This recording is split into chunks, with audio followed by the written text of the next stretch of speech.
Hello guys, welcome back to our channel. So ഇന്ന് നമ്മൾ നോക്കുന്നത് വിൻഡ് ബ്രേക്കർ എന്ന ജാപ്പനീസ് അനിമി TV സീരീസിന്റെ സീസൺ 2 12ാമത്തെ എപ്പിസോഡാണ്. ഇതോടുകൂടി സീസൺ 2 അവസാനിച്ചു. അടുത്ത് നമ്മൾ ഏത് അനിമയാണ് ചെയ്യേണ്ടതെന്ന് തീർച്ചയായിട്ടും താഴെ ഒന്ന് കമന്റ് ചെയ്യാം. അപ്പോട്ട് സമയം കളയാതെ നേരെ എപ്പിസോഡിലോട്ട് പോകാം. കേസി സ്ട്രീറ്റിൽ വെച്ച് എൻഡോയുമായി ഉണ്ടായ പ്രശ്നത്തെ പറ്റി സംസാരിക്കാൻ കിങ്സിലെ ആളുകളെയും സാക്കുറയെയും നേരിനെയും ഡിക്കാപ്രിയോയും ഉമ്മേമിയെ അങ്ങോട്ട് വിളിപ്പിക്കുന്നു. എന്തോ സീരിയസ് ആയിട്ട് പറയാൻ വേണ്ടി വിളിപ്പിച്ചതാണെന്ന് വിചാരിച്ച നേരിൻ കാണുന്നത് അവർക്കെല്ലാം കഴിക്കാൻ വേണ്ടി സാൻഡ്വിച്ച് കൊണ്ടുവരുന്ന ഉമ്മേമിയെയാണ്. രാവിലെ ആയതുകൊണ്ട് നമുക്ക് കഴിച്ചുകൊണ്ട് സംസാരിക്കാം. കഴിക്കാൻ മാത്രമല്ല, കുടിക്കാൻ കോഫിയും ഉണ്ട്. ഓ, ഇതുകൊണ്ടാണല്ലേ നീ വരാൻ വൈകിയത് എന്ന് ഹിറാഗി അവനോട് ചോദിക്കുന്നു. സോ അവര് കഴിക്കുന്ന സാൻഡ്വിച്ച് എല്ലാം ടാച്ചിബാനോ ഉണ്ടാക്കിയതായിരുന്നു. ഹേ ഉമേമിയ, ഭക്ഷണമൊക്കെ നന്നായിരുന്നു. പക്ഷെ വിളിച്ച കാര്യം എന്താണെന്ന് പെട്ടെന്ന് പറഞ്ഞാൽ നന്നായിരുന്നു. ഹേയ് സാക്കുറ, എൻഡോയെ കണ്ടതിന് ശേഷം അവനെ കുറിച്ച് നിനക്ക് എന്താ തോന്നുന്നത്? എന്ത് തോന്നാൻ, അവനൊരു മണ്ടനാ. എന്ത് മണ്ടനോ? സുബാക്കിയിൽ നിന്നും ഞാൻ കേട്ടത് അവന് നിന്നെ ഒരുപാട് ഇഷ്ടപ്പെട്ടെന്നാ. അതുകൊണ്ട് എൻഡോയെ കുറിച്ച് കൂടുതൽ അറിയുന്നത് നിനക്ക് നല്ലതാണെന്ന് എനിക്ക് തോന്നി. അത് പറയുന്നതിന് മുൻപ് ബൊഫോറിൻ എങ്ങനെ ഉണ്ടായെന്ന് അറിയണം. അത് പറയാൻ വേണ്ടിയിട്ടാണ് നിങ്ങളോടെല്ലാം ഞാൻ ഇങ്ങോട്ട് വരാൻ പറഞ്ഞത്. ഉമേമിയെയും സംഘവും സ്കൂളിലോട്ട് വന്നതുകൊണ്ട് അതൊരു ഗാങ് ആയിട്ട് മാറി. പിന്നീട് അതിനെ ബൊഫോറിൻ എന്ന് വിളിച്ചു. അങ്ങനെയല്ലേ ബൊഫോറിൻ ഉണ്ടായത് എന്ന് നേരിൻ അവരോട് ചോദിക്കുന്നു. അതെ, പക്ഷെ അതൊരു ബേസിക് മാത്രമാണ്. ഞങ്ങൾ ബൊഫോറിൻ ക്രിയേറ്റ് ചെയ്തപ്പോൾ ഉപേക്ഷിച്ച നിഴലിന്റെ ഒരു കഥയാണ് ഇതിന്റെ എല്ലാം തുടക്കം. ഹേയ് നേരിൻ, ഫ്യൂരിനെ കുറിച്ച് നിനക്ക് എന്തൊക്കെ കാര്യങ്ങൾ അറിയാം എന്ന് ഉമേമി അവനോട് ചോദിക്കുന്നു. 2 വർഷങ്ങൾക്ക് മുൻപ് ഏപ്രിൽ 7-ാം തീയതിയാണ് ഫ്യൂരിൻ ഉണ്ടായത്. കുറ്റവാളികൾക്കിടയിൽ ഫ്യൂരിൻ വളരെയധികം ഫേമസ് ആയിരുന്നു. അവർ മറ്റുള്ളവരെ പോരാട്ടത്തിന് വെല്ലുവിളിച്ചു. അവർ ഓരോരുത്തരെയായി അടിച്ച് പപ്പടമാക്കി. അങ്ങനെ അവർ മുന്നോട്ട് വന്ന് അവസാനം ഏറ്റവും മുകളിലെത്തി. ആർക്കും അവരെ തടയാൻ സാധിക്കില്ലായിരുന്നു. അവരിൽ സെക്കൻഡ് ഇയേഴ്സും തേർഡ് ഇയേഴ്സും ഒന്നും നിസ്സാരക്കാരായിരുന്നില്ല.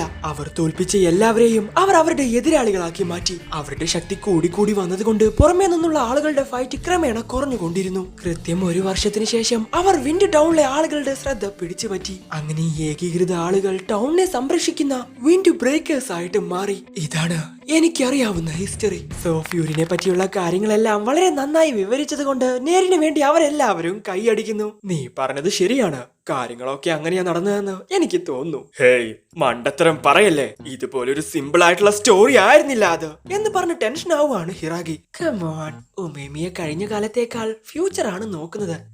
നീയാണ് ഉമേമിയൊക്കെ ഇങ്ങനെ ഓരോന്ന് പറഞ്ഞ് വളം വെച്ചു കൊടുക്കുന്നത്.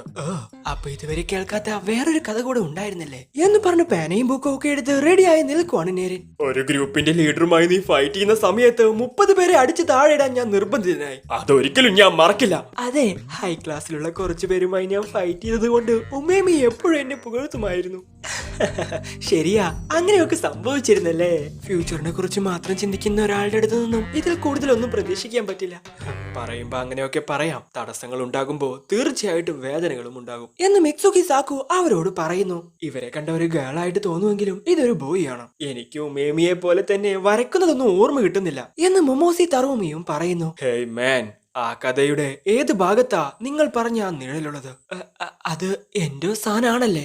അതെ, പക്ഷെ അവനെ കുറിച്ച് നിനക്ക് എന്തൊക്കെ കാര്യങ്ങൾ അറിയാം എന്ന് ഉമേമി അവനോട് ചോദിക്കുന്നു. ഫ്യൂരിനിൽ ചേരാൻ താല്പര്യമുള്ളവർ തീർച്ചയായിട്ടും എൻഡോയെ കുറിച്ച് അറിഞ്ഞിരിക്കണം. അവൻ ഒരു ലെജൻഡ് ആണ്. അവൻ വളരെയധികം ഫേമസ് ആണ്. എനിക്കും അവനെ കുറിച്ച് അറിയാം. ഉമേമിയെ പോലെ തന്നെ അവനും ഫസ്റ്റ് ഇയർ സ്റ്റുഡന്റ് ആയിരുന്നു. അവൻ സൂപ്പർ ബ്രാവലർമാരുടെ ഒരു ഗ്രൂപ്പിനെ ക്രിയേറ്റ് ചെയ്തു. സെക്കൻഡ് ഇയേഴ്സിനും തേർഡ് ഇയേഴ്സിനും അവരുടെ മുമ്പിൽ പിടിച്ചു നിൽക്കാൻ സാധിച്ചില്ല. എന്നാൽ ഉമേമിയുടെ ഗ്രൂപ്പിൽ നിന്നും ഡിഫറെന്റ് ആയിട്ട് യുദ്ധം ചെയ്തും ശക്തി വികസിപ്പിച്ചിട്ടും അവൻ നേടിയെടുത്ത ആളുകൾ അവർ ഏറ്റവും ഉയർന്ന ഒരു ചെറിയ ഗ്രൂപ്പ് ആയിരുന്നു. അവർ ഫ്യൂരിൻ ടീമിനെ മാത്രമല്ല പുറത്തുള്ള ടീമുകളെയും ഇല്ലാതാക്കി എന്നാണ് അറിയപ്പെടുന്നത്. എൻഡോയുടെ ഗ്രൂപ്പ് ഫൈറ്റ് ചെയ്തതിനു ശേഷം ഒന്നും തന്നെ ബാക്കി ഉണ്ടായിരുന്നില്ല.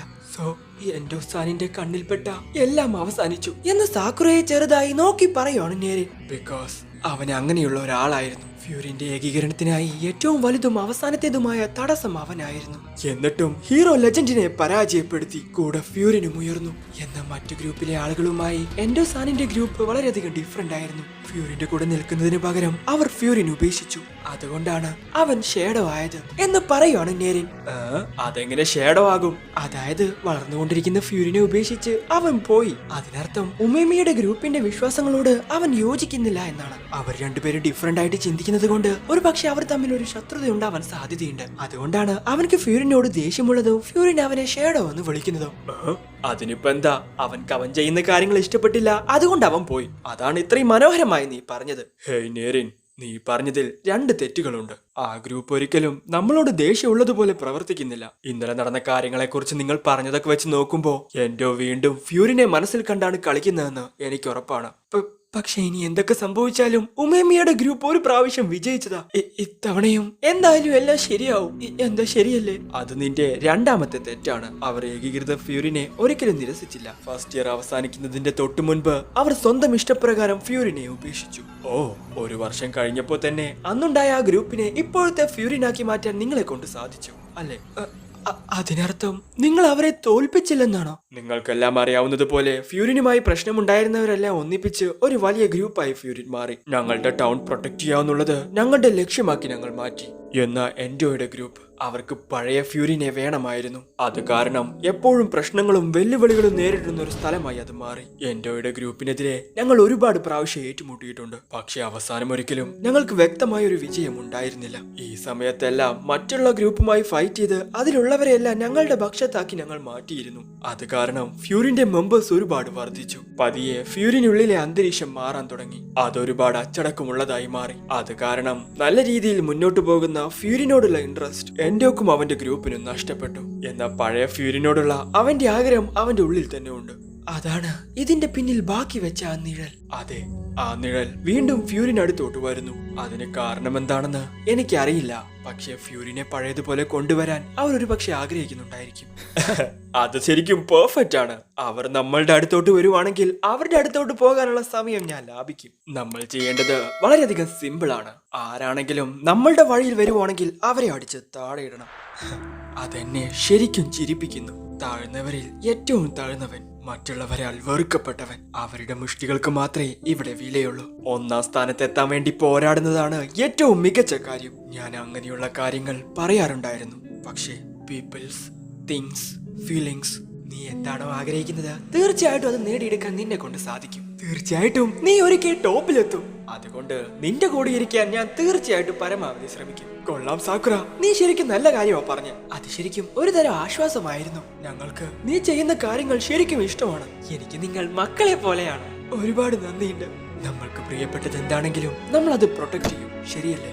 നമ്മൾ ബൊഫോറിൻസിന് അതിന് മികച്ചതായിട്ട് എന്താണുള്ളത് എന്ന് പറയുന്ന സാക്കുറയെ എല്ലാവരും വായും പൊളിച്ചു നോക്കുന്നു. സാക്കുറ എന്ന് പറയുന്ന ആ കുട്ടി ഫ്യൂരിൻ എങ്ങനെയാണെന്ന് അവൻ കേട്ടിട്ടുണ്ട്. അതുകൊണ്ടാണ് അവൻ ഈ ടൗണിലോട്ട് വന്നത്. അത് ശരിക്കും അവന് പെർഫെക്റ്റ് ആണെന്ന് അവൻ പറഞ്ഞു. പക്ഷേ എനിക്ക് അങ്ങനെ തോന്നിയില്ല. അങ്ങനെയാണെങ്കിൽ ഞങ്ങൾക്ക് ഫ്രണ്ട്സ് ആവാൻ സാധിക്കുമെന്ന് എനിക്ക് തോന്നുന്നു എന്ന് ഉമേമിയെ ടാച്ചിബാനോട് പറഞ്ഞത് അവന് ആലോചിക്കുന്നു. സാക്കുറ, നീ ഈ ടൗണിലോട്ട് വന്നതിൽ എനിക്ക് ഒരുപാട് സന്തോഷമുണ്ട്. സോ ആരെങ്കിലും തല്ലാൻ വന്ന എൻഡോയെ കൈകാര്യം ചെയ്യാൻ നിന്നെ കൊണ്ട് സാധിക്കുമെന്ന് എനിക്ക് തോന്നുന്നു. അവൻ മറ്റൊരാളെ ഇഷ്ടപ്പെടുന്നത് വളരെ അപൂർവമാണ്. എന്ന് ഇപ്പൊ അവൻ അങ്ങനെ തോന്നിയിട്ടുണ്ടെങ്കിൽ തീർച്ചയായിട്ടും അതിനെക്കുറിച്ച് അവൻ കൂടുതൽ ചിന്തിക്കും. അതെന്തായാലും കൊള്ളാം. ഞാൻ നിങ്ങളുടെ ഇരനെയോ അതോ മറ്റു ശത്രുവിനെയോ എടുത്തതായിട്ട് പിന്നെ നിങ്ങൾ പരാതി പറയരുത്. ഇല്ല, എൻഡോക്ക് എന്റെ കാര്യത്തിൽ തീരെ ഇൻട്രസ്റ്റ് ഇല്ല. അവൻ ഫ്യൂരിലായിരുന്നപ്പോ പോലും ഞങ്ങൾ ഒരിക്കലും നേരിട്ട് കണ്ടിട്ടില്ല.